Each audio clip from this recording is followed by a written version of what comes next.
Unable to meet the deadline over concerns about rate increases and the possible loss of jobs, TEGNA throws in the towel on the $8 billion merger deal with Standard General. Ford has pulled a 180 where it comes to AM radio. Guam and the Northern Marianas prepare for a super typhoon. And LPFM gets the cover of this week's RadioWorld. All that and more coming up. REC, FCC Today, Peachy Bradley. This is FCC Today, the podcast for Tuesday, May 23, 2023. On Monday afternoon, television licensee TEGNA has announced that they have terminated their merger agreement with hedge fund Standard General. According to Reuters, the $8.6 billion deal would have taken TEGNA private.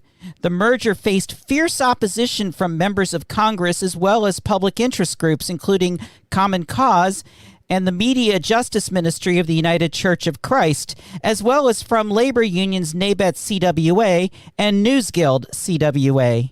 The opposing organizations stated that the applicants and their anonymous funders in the Cayman and British Virgin Islands have created a complex series of transactions designed to weaken journalism and jack up cable subscriber fees, and that a grant of their pending applications would do nothing to create a more accurate, diverse, or independent media. In a January 2023 letter to Chair Rosenworcel, Senator Elizabeth Warren, Democrat from Massachusetts, called the deal anti-competitive, given that Standard General and private equity firm Apollo General Management holds a significant stake in Cox Media Group, which has holdings in 9 markets, including several that overlap markets that TEGNA already operates in. Warren states that the deal could lead to higher retransmission consent rates that would be passed on to advertisers and cable subscribers, employee layoffs, and will enable collusion among Standard General, Apollo, and TEGNA in violation of antitrust laws. She called on the FCC to conduct an independent competition assessment and take its own regulatory actions, even while the Department of Justice conducts its antitrust investigation under the Clayton Act. TEGNA is the licensee of 64 television stations in 51 different markets, as well as 2 full-service radio stations. The National Asian Pacific Islander American Chamber of Commerce and Entrepreneurship supported the merger, stating that the managing partner of Standard General, Soo Kim, who immigrated from South Korea as a child, has guided Standard General's success for the past 20 years, and that the merger would create the largest Asian American-owned business and a source of pride for the AAPI community. Letters and comments in support of the merger were also received from other African American, Hispanic American, and Asian American organizations. On February 24, 2023, the Media Bureau designated the merger transaction for hearing to determine, as stated by Chair Jessica Rosenworcel, whether or not the transaction will anti-competitively raise prices or put jobs in local newsrooms at risk. Matthew Keys at the desk reported that the deal fell apart because the FCC took no decisive action on whether to approve or reject it prior to a May 22 finance deadline. Executives at Standard General complained that they would likely not be able to secure financing with comparable interest rates after May 22 if the deal was not approved. At the time of this writing, there has been no reactions from any of the commissioners. Ford Motor Company has reversed their previous decision to remove AM radio from 2024 model year vehicles. In a tweet posted by Ford CEO Jim Farley, after speaking with policy leaders about the importance of AM broadcast radio as part of the emergency alert system, the company has decided to include it in all 2024 Ford and Lincoln vehicles.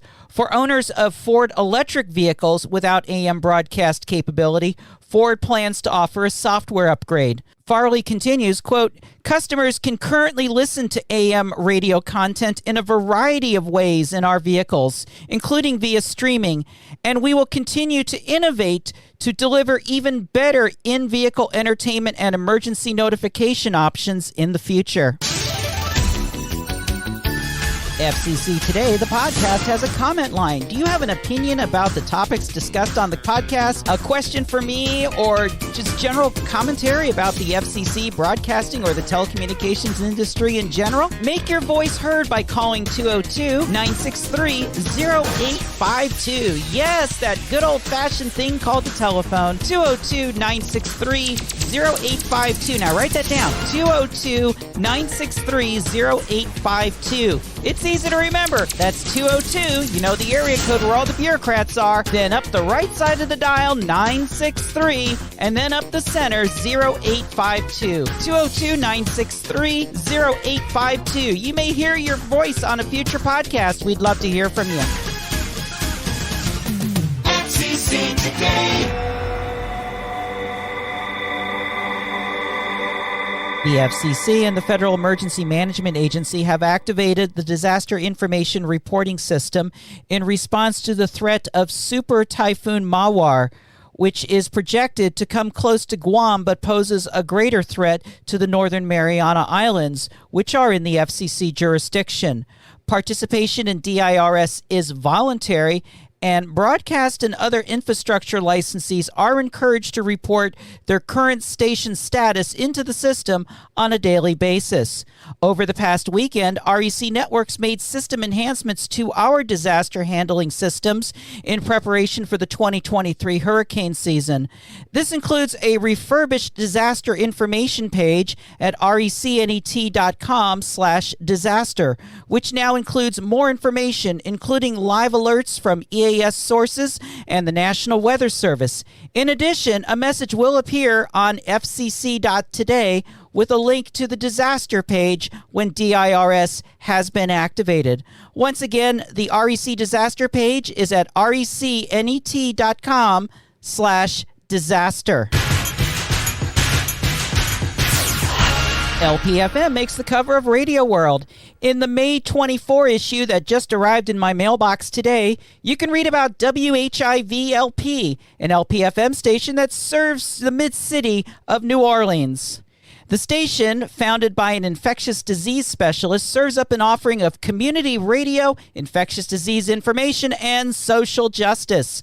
For the latter, not everyone agrees with it. The station's founder, Mark Derry, states that well-known white supremacist David Duke has been known to make tweets against the station.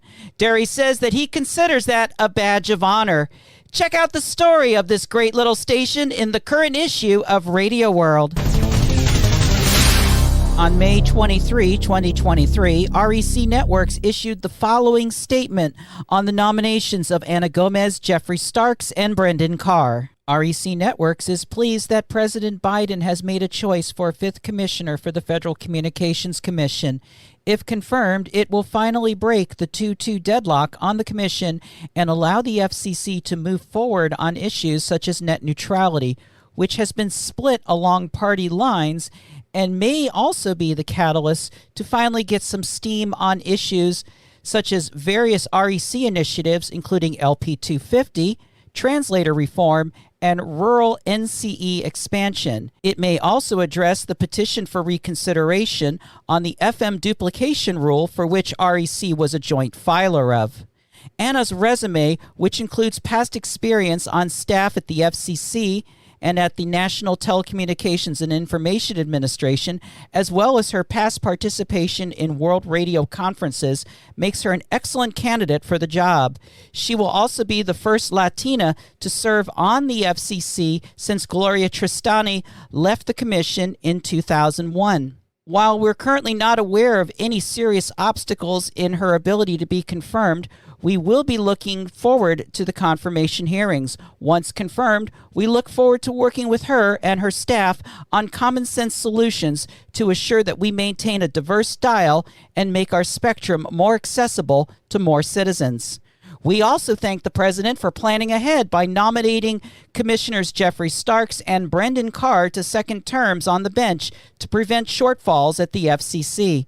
During the past 2 years, Both commissioners have demonstrated their leadership and professionalism. Starks has been very instrumental in supporting community radio and diversity-related causes during his time at the FCC.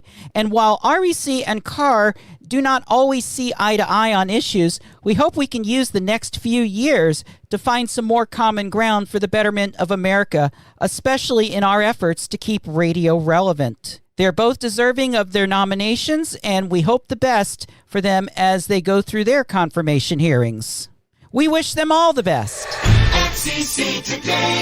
FCC Today, the podcast, has been a production of REC Networks, always on at recnet.com. The podcast is available through Podbean, iHeart, and on the Michelle Bradley YouTube channel. Please like and subscribe to the YouTube channel. Our comment line number is 202-963-0852. Keep up to the minute with events around the Media Bureau at FCC.today. If you need assistance with an FM broadcast facility, LPFM, full service, or translator, call 202-621-2355. I am Michelle Bradley, KU3N, SPE Certified Broadcast Technologist. Thank you for listening. REC.